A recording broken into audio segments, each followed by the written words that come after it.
Hello, this is Lew, and on your left is Dan Lachendro, and he's going to read a tract. I'll hold it up here for you to see it. It's called Spiritual Captivity, and it's actually a book excerpt. And you can start reading anytime, Dan. Thanks, and thanks for coming on. Hey, glad to be here. Yeah.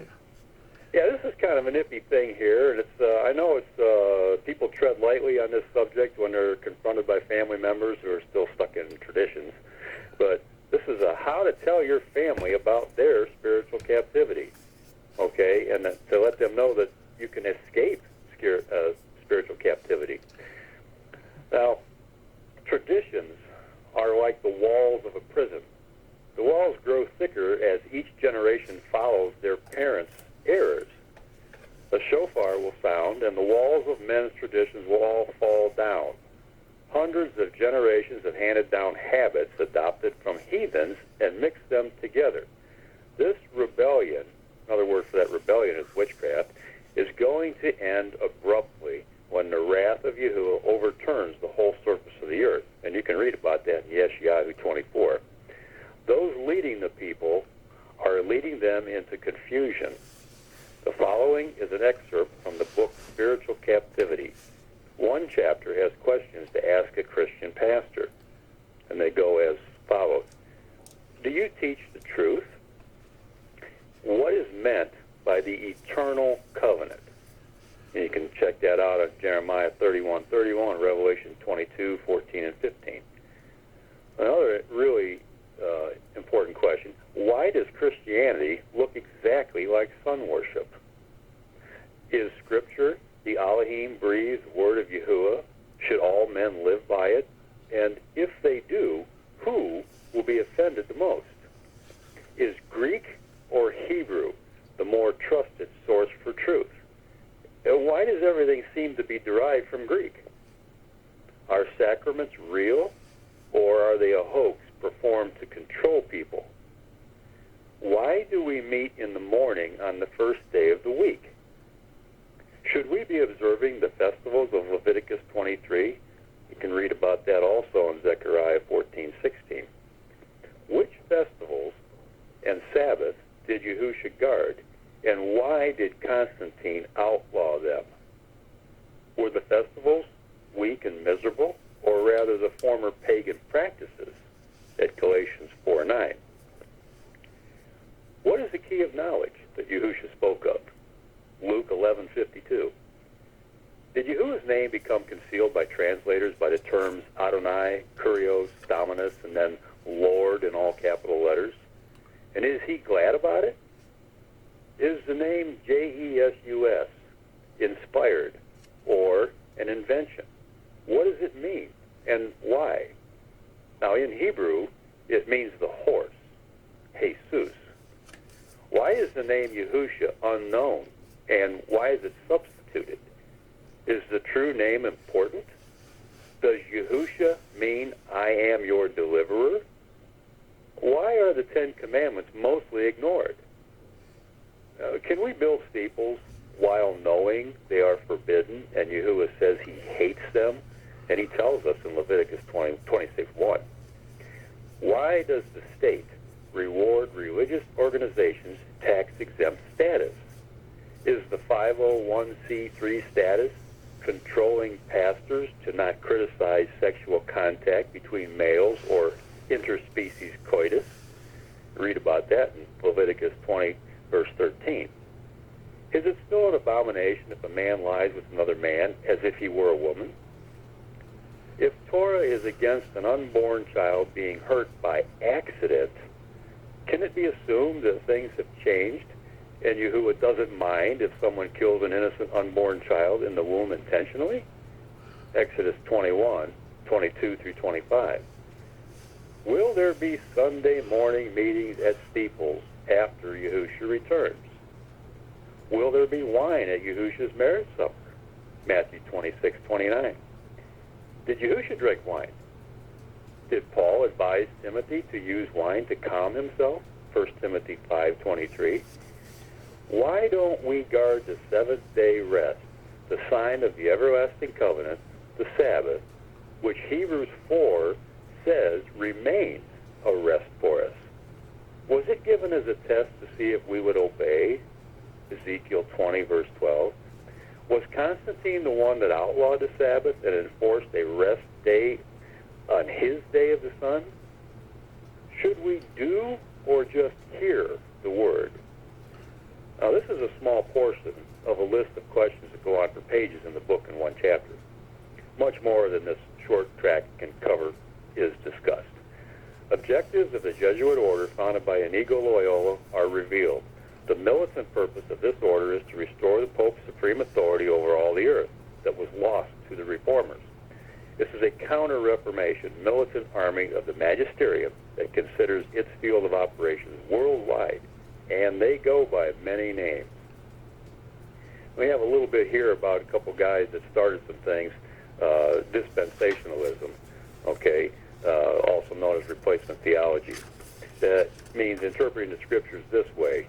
It originated with John Darby in the 19th century, around 1830. It began the idea that the adherents of Christianity have replaced the tribes of Israel. It claims all the promises to the chosen people were transferred to Gentiles with no regard for obeying the eternal covenant. Now, this permeates basically all Christianity. Meet John and Cyrus. Well, Constantine's edict to have nothing in common with the people of Yahuah in the early development of Christianity brought in the Dark Ages, and some of us believe the age of darkness is still here and getting worse. This increase in lawlessness is why love has grown cold. Darby's new theological approach made further strides towards more lawlessness. These all amount to why pastors do not tell you to obey the commandments.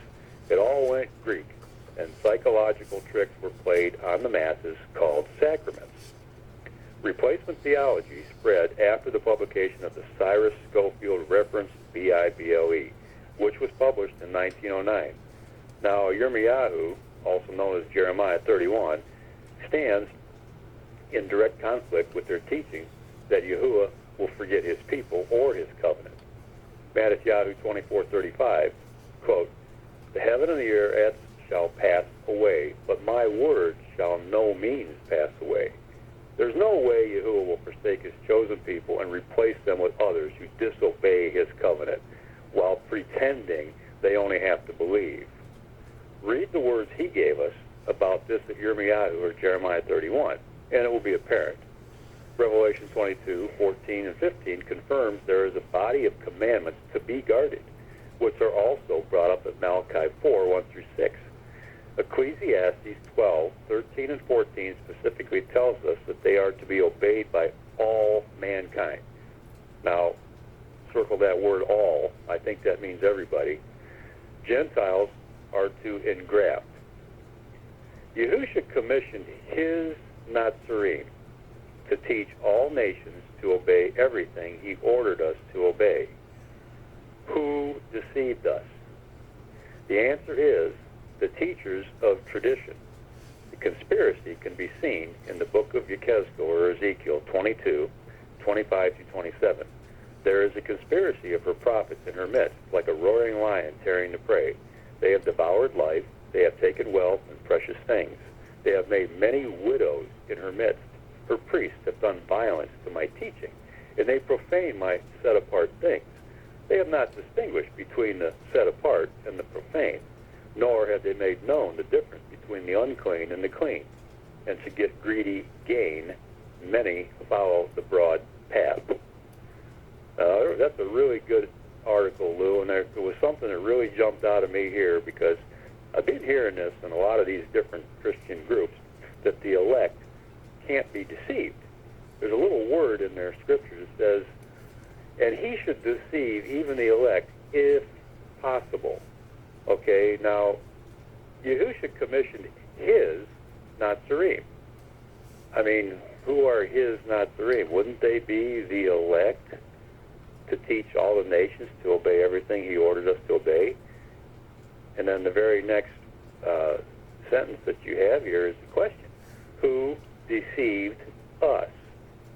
So that tells me that the elect can be deceived, and in fact they have been deceived by traditions of man, and they don't know it.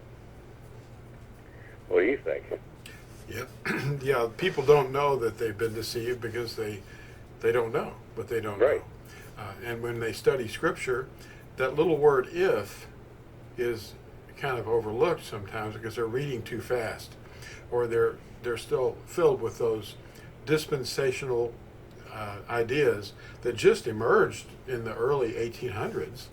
That Yahuwah has thrown his original bride away, which is the tribes of Yisrael, which are now the nations, and adopted pagans in replacement, and then not expected them to obey a thing, but just believe. And Yeah. that's a lie. That's a delusion. That's right. We have to. What the secret is that makes the big difference is when you study and renew your mind with the Word of Yahuwah, and you know His name, and you put it into the text and change it if you don't have a scripture that explains it. You call on the name of Yahuwah, and you're renewing your mind with His Word, and He reveals the meaning of the Scriptures because His Ruach, or Spirit, comes into you and allows you to understand the Scriptures. He's literally breathing on you. His mind comes into you, just as He did the first Natsarim, so that they could understand the Scriptures. And then these tricks and deceptions evaporate, and we see through them, and we say, that's just smoke from the dragon. They're making this stuff up like as fast as they can. And all He wants of us, the fruit that He's looking for, is obedience. And we show it to Him because we love Him enough to give our bodies as vessels for Him to inhabit. So we're the living temple. We're the presence of Yahusha in bodily form once again. He never left. He inhabits us. He said He would never leave us. But Right, He He would be wouldn't with leave us. us orphans. Yeah, we're here. Yeah. He's here is what's important, because the secret of Yahuwah is Mashiach in you. That's right. If you don't have that, you've got nothing. You can sit there and ordain each other, put little hats on and robes and say, hey, here's a diploma. No ordination comes that's real, that's not from Him. He ordains. He gives us His orders. That's right. And we live by those words. And we love Him. And we love others enough to share that truth with them. Otherwise, we're going to be like that one that did not do any more than when he came and he said, show me what you've done with my investment. Well, one of them came back and said, here's what you gave me. Where's the profit? What did you do? You knew that I was going to invest and plant seed where I didn't sow it. What's going on? And that's a wicked servant, because they knew, but they didn't expand. They didn't increase. See, we have to share with the lost. That's what that's about. Right. Well, and he used a lot of agricultural metaphors because that's what the people were used to, and they would understand that. But excuse me, at the same time, he spoke to them so only those with ears to hear would hear and understand what he was actually saying. Right. I mean, you know how sometimes people talk to one another. Well, if one does as such, then one cannot comprehend or whatever. We use big fancy $10 words and whatever to throw people off so that they can't understand. Well, he did it in the right way, so only the ones that had spiritual discernment were going to understand it. And that's the thing that He gives us when we read His Word and study it and open our minds and let His Spirit come in and quicken us. Yeah.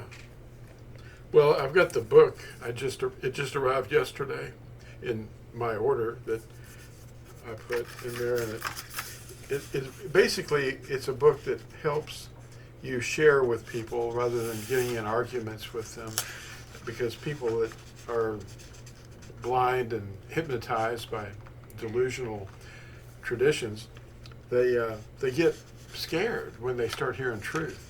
Well, it causes that cognitive dissonance thing. Yeah. Well, it's how to tell your family the truth about their spiritual captivity. And we all know ourselves what it feels like when you're confronted with it, because we were in their shoes. This table of contents is just a page here. I'm going to hold it up here to the camera. Okay. Maybe you can read it. Yeah, there it is. And there it is. There's a list of the chapters, and I'll read them out loud so people can kind of get an idea of what's in this book, because this is what your friends and relatives are going to read. The introduction, and fictional Christmas, which is really what it is. And on page 11 it starts out, weak and miserable principles, and what those are.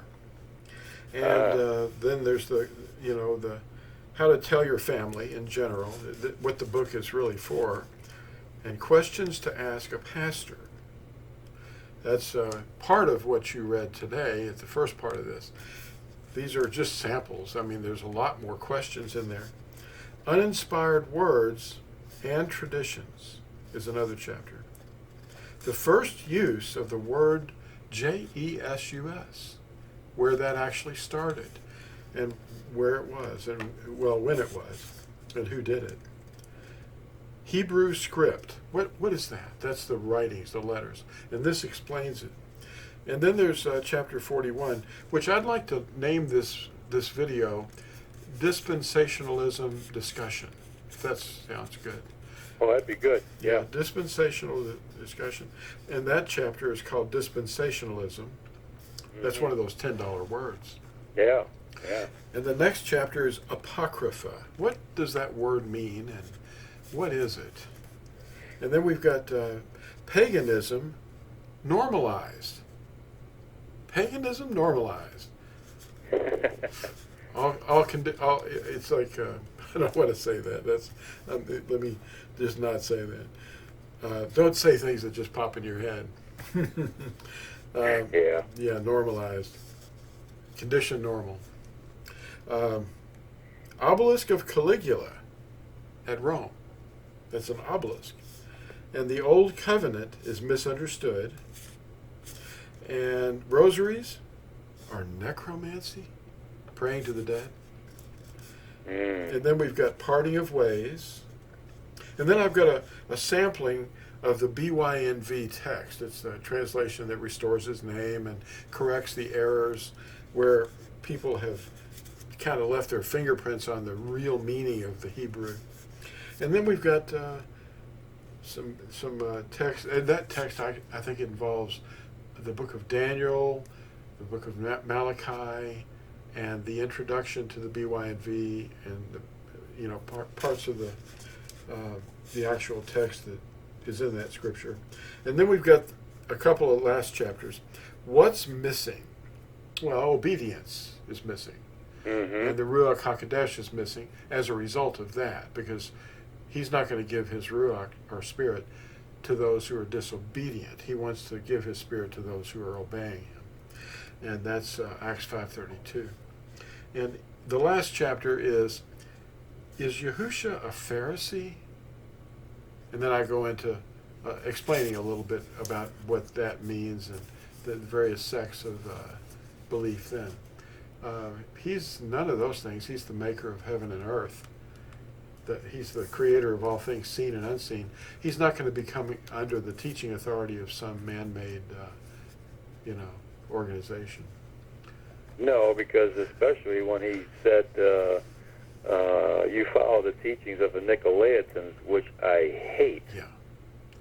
And that word Nicolaitans means masters over the people, the teachers. Yeah, they're controllers, not teachers. Right, exactly. That's what we have today, controlling Christianity. Yeah.